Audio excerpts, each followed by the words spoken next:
नमस्कार, मैं हूं श्वेता झा और आप देख रहे हैं आज तक। इस वक्त की बड़ी खबर आपको बता दें, ओवैसी पर हमले के मामले में एक नया खुलासा हुआ है। एफआईआर की कॉपी आज तक के पास है। इसके मुताबिक सचिन ने मेरठ के रहने वाले एक शख्स आलिम से पिस्तौल ली थी, लेकिन उसे अपना इरादा नहीं बताया था। हथियार मुहैया कराने के मामले में पुलिस ने एक शख्स को हिरासत में भी ले लिया है।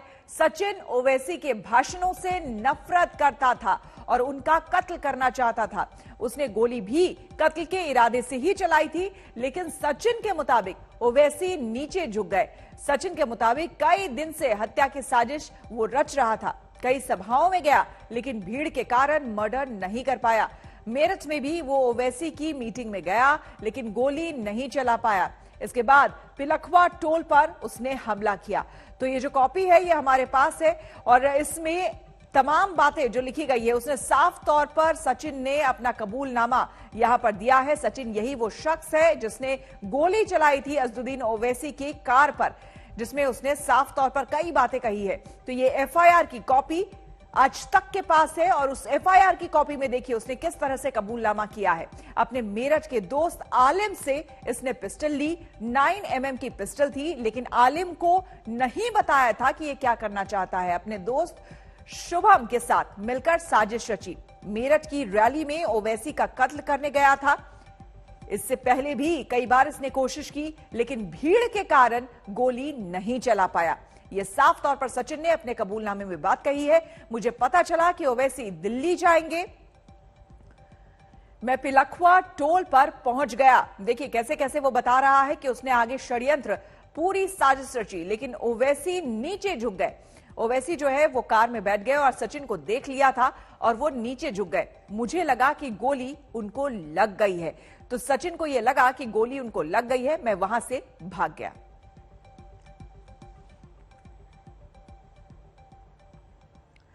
ओवैसी कह रहे हैं कि उन पर साजिश के तहत हमला हुआ, लेकिन कम से कम दो पार्टियों ने इस पर सवाल उठाते हुए कहा है कि सियासी फायदे के लिए यह ड्रामा किया गया। ओवैसी जी के ऊपर हमला होता है यहाँ, क्यों? इतने साल में कभी उनके ऊपर हमला नहीं हुआ, खुलेआम घूमते रहे। तो वो भी थोड़ा सा क्रोनोलॉजी समझ लेनी चाहिए, कैसे और क्यों। तो आप ओवैसी जी पे हमले को राजनीति मानते हैं? मैं मानता हूं, जिसने भी किया है या करवाया है उसका कोई ना कोई मकसद है। हमला दुखद है, हमला किसी पर भी हो वो दुखद है, लेकिन अगर हमला सोची समझी रणनीति से हो। हमला करने वाले कौन हैं? भारतीय जनता पार्टी के गुंडे हैं। उनकी तस्वीरें किनके साथ हैं? उप मुख्यमंत्री के साथ हैं, केंद्रीय मंत्रियों के साथ हैं। तो ये बीजेपी सरकार ने हमला कराया है जानबूझ करके कि पश्चिमी उत्तर प्रदेश में ध्रुवीकरण हो जाए। इसकी जांच होनी चाहिए। जांच तो पुलिस करेगी, बाद में निकलेगा, लेकिन जनता ने जांच कर ली है कि ये मिली भगत ए टीम बी टीम का साझा समझौते की फायरिंग है। और देखिएगा जब जांच होगी तो यही निकलेगा। रुक करेंगे अगली खबर का। आपको बता दें कि कल नामांकन और आज घर घर प्रचार। जी हां, सीएम योगी और आदित्यनाथ आज गोरखपुर में डोर टू डोर कैंपेन कर रहे हैं। आज प्रचार की शुरुआत उन्होंने गोपाल मंदिर में राधा कृष्ण की पूजा अर्चना के साथ की। फिर वो गुरुद्वारा पहुंचे और वहां पर उन्होंने मत्था टेका। साथ ही साथ सिख समुदाय के लोगों के साथ उन्होंने बातचीत की। कई लोगों के घर भी गए, डोर टू डोर कैंपेन किया, गलियों में वोट मांगने उसके बाद निकले।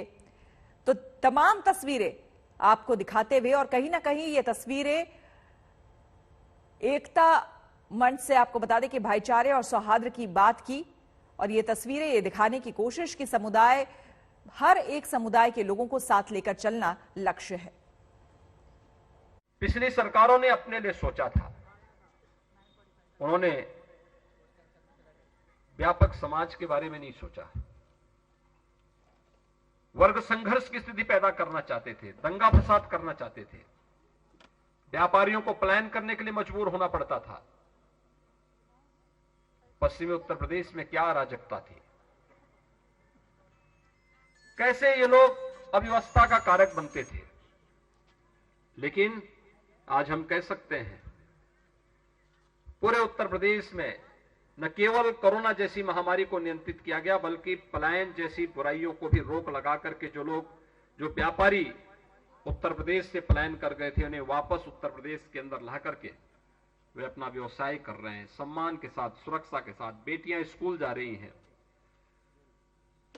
हर माता, हर बहन अपने आप को सुरक्षित महसूस कर सकती है।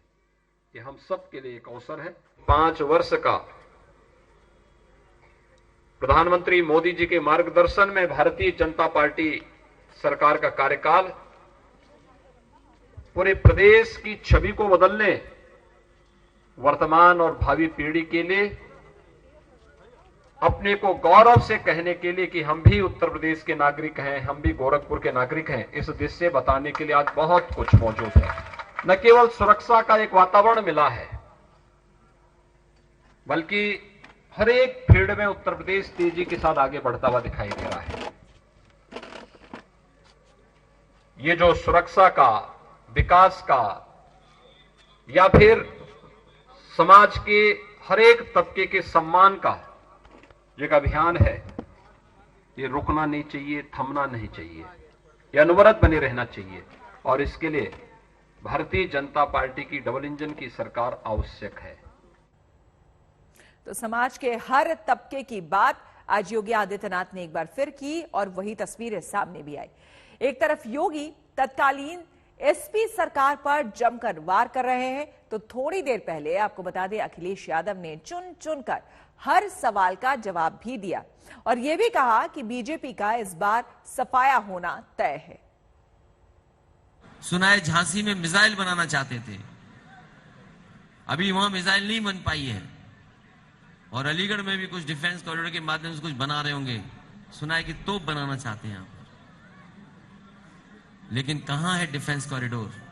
ये कानून व्यवस्था का जो ढोंग, जो प्रचार कर रहे हैं, इनकी कानून व्यवस्था आपने, हमने बहुत बार देखी है। हाथरस की बेटी को किस तरीके से उसके परिवार के लोग न्याय चाहते थे, सम्मान के साथ दाह संस्कार करना चाहते थे। इस सरकार के लोगों ने क्या किया बाद में? और आज देश में कस्टोडियल डेथ में सबसे ऊपर उत्तर प्रदेश है। नेशनल ह्यूमन राइट कमीशन ने सबसे ज्यादा नोटिस अगर किसी को दिए तो उत्तर प्रदेश को दिए। और हमारे मुख्यमंत्री तो ऐसे थे जिनके ऊपर न जाने कितने मुकदमे थे, डिप्टी सीएम न जाने कितने मुकदमे थे, और ये कमाल के मुख्यमंत्री थे, उन्होंने खुद के मुकदमे वापस ले लिए, डिप्टी सीएम ने अपने वापस ले लिए। मैंने गर्मी वाले में तो यही कहा कि हमारे मुख्यमंत्री का कंप्रेसर है क्या? हमारे मुख्यमंत्री का कंप्रेसर। और ये सवाल गर्मी का नहीं है, सवाल गर्मी का नहीं है, सवाल ये है कि यहां पर रोजगार और नौकरी मिलेगी कि नहीं मिलेगी। ये गर्मी निकालना चाहते हैं। समाजवादी सरकार बनेगी तो नौकरी निकलेगी। जवान जो पुलिस में भर्ती होना चाहते हैं, पुलिस भर्ती के लिए नौकरी निकलेगी। आपको बता दें कि गोरखपुर में सिख समुदाय से योगी की बातचीत के बाद आज तक ने समुदाय के लोगों से बातचीत करके ये जानने की कोशिश की कि क्या उनके मुद्दे हैं और यूपी सरकार से वो क्या चाहते हैं। ये बताइए कि मुख्यमंत्री आज पहुंचे थे, क्या विषय थे, क्या बातचीत हुई, किन चीजों पर आज उनका पूरा फोकस? देखिए, आज माननीय मुख्यमंत्री जी से सिख समाज के यहाँ 3 गुरुद्वारा साहब हैं, गुरुद्वारा मोहद्दीपुर साहब, गुरुद्वारा पैडलेगंज, गुरुद्वारा जटाशंकर साहब, उनके प्रधान साहब और पंजाबी समाज से गोपाल मंदिर से, इन सबके से एक संवाद का कार्यक्रम यहाँ आयोजित था। और माननीय मुख्यमंत्री जी ने पुनः जो उनके सरकार के द्वारा कृत्य किए गए हैं तो उनका ध्यान, हम लोग को ध्यान आकृष्ट कराया। वास्तव में जितना हम लोग को सम्मान माननीय मुख्यमंत्री योगी आदित्यनाथ जी ने दिया है, सबसे पहले पूरे भारत में साहिबजादा दिवस घोषित करके गुरु गोविंद सिंह जी महाराज के चारों साहिबजादों की शहादत को नमन करने का कार्य जो किया है, तो सिख समाज उनके लिए आभारी है। उस विपक्ष कह रहा है कि सिख समुदाय की नाराजगी है बीजेपी सरकार से। लखीमपुर में जो हुआ तमाम घटनाएं, आपको लगता है कि किस तरीके का कुछ है माहौल? सर, विपक्ष का काम ही है अपोजिट बोलना, लेकिन हम लोगों को देखना है सबका साथ सबका विकास, जो योगी जी ने विकास किया है। आपको लगता है कि कोई नाराजगी नहीं है? कोई नाराजगी नहीं है, सिर्फ उसमें अपोजिट तत्व शामिल हैं, इसलिए उसको हाईलाइट किया गया है। आप बताएं, सिखों के मुद्दे पर रंजीता रहे हैं? जी बिल्कुल रहे हैं। जो योगी जी ने जो भी सिखों के लिए किया है वो बहुत उनका लाभ, शुभकामनाएं उनको। ये इतने सालों से हम लोगों की मांग थी, 4 साहिबजादा दिवस उन्होंने घोषित किया, सीएम आवास पे कभी भी प्रकाश उत्सव नहीं मनाया जाता था, उसको मनाया गया। हम सिखों की प्रॉब्लम को वो अच्छे से सुनते हैं, उसका निस्तारण करते हैं। एक जो विपक्ष का लगातार सवाल था कि लखीमपुर की घटना को लेकर के किसान आंदोलन लंबा चला, तमाम जितने लोग थे सिख समुदाय से लेकर जाट समुदाय के जुड़े थे, आपको लग रहा है कि इन चुनाव में उसका असर दिखेगा? इस चुनाव में उनका असर नहीं दिखेगा।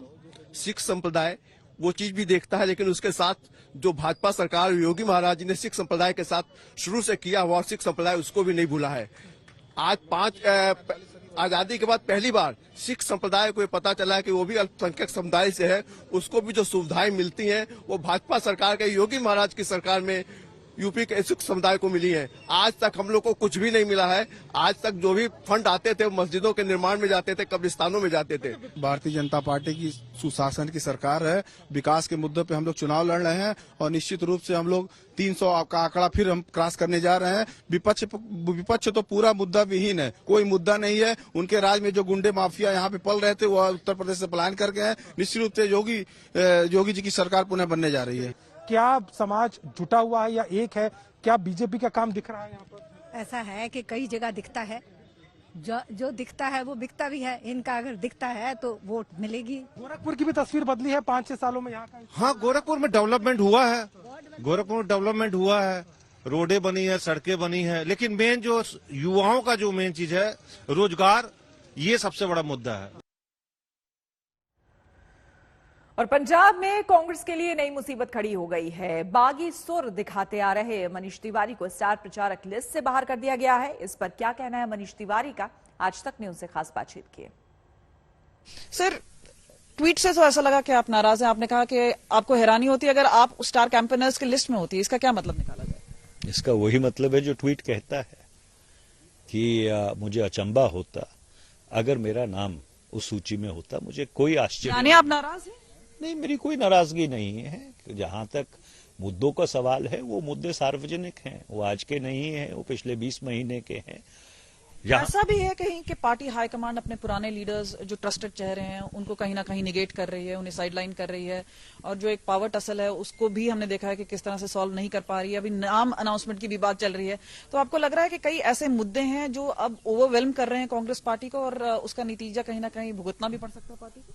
देखिए, लिस्टों में या सूचियों में शामिल होकर कोई लीडर नहीं बनता, कोई नेता नहीं बनता। कभी कभी ऐसे लोग भी सूचियों में शामिल हो जाते हैं जिनके कहने के ऊपर उनकी घरवाली भी वोट नहीं डालती। तो इसलिए सूचियों से कोई नेता नहीं बनता है। पंजाब में कांग्रेस के मुख्यमंत्री उम्मीदवार का ऐलान कल होना है। सूत्रों के मुताबिक चन्नी आगे हैं, लेकिन इस बीच नवजोत सिंह सिद्धू ने अपने बगावती तेवर दिखाने शुरू कर दिए हैं। सिद्धू ने एक एक करके हमला करना शुरू कर दिया।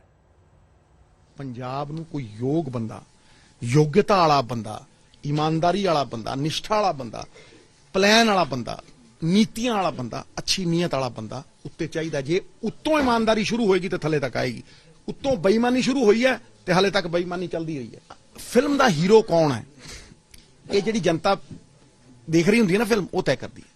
फिल्म फ्लॉप होंगी है तो वही फिल्म ब्लॉकबस्टर भी बनती है।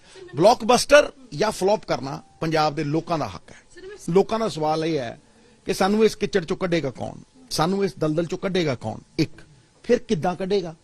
यह भी मैं ही पूछण लाया भी भाई ਉਹਦੇ ਕੋਲ रोड मैप की है, फिर लागू करन दी ईमानदारी नैतिकता दी ताकत किहदे कोल है। जिहड़ा इस माफिया दा हिस्सा है बेटा मैनू दस, कोई कंपीटिशन कांग्रेस नूं दुनिया च कोई नहीं हरा सकता, कांग्रेस खुद नूं हरा सकती। याद रखी बेटा, स्ट्रक्चरली कांग्रेस पंडित जवाहरलाल नेहरू के टाइम की पार्टी है। एक कॉन्स्टिट्यूएंसी मैं हुण तैनूं दसना चाहना, एक कॉन्स्टिट्यूएंसी मेरी वाइफ ने जित्ती पर वो रब दी मेहर सी। 2 कैंडीडेट कांग्रेस दे सी, एक नूं 26,000 रुपईया, दूजे नूं 26,000 रुपईया, दोनों दी इकट्ठियां कर ले 52,000, उन्होंने पईयां 34,000, वो बीजेपी वालों जित गई। मैं खुद हैरान होया, रब दी मेहर सी। उदों मैं कांग्रेस वालों खड़ा होया 45,000 से जित गया। ये है ही कांग्रेसी। माघ महीने की पंचमी आज खास है क्योंकि आज है वसंत पंचमी, मां सरस्वती के प्राकट्य का दिन। इसी दिन वसंत का आगाज होता है, प्रकृति नए रंगों में दिखती है। देश में कैसे मन रही है वसंत पंचमी, ये हम आपको दिखा रहे हैं।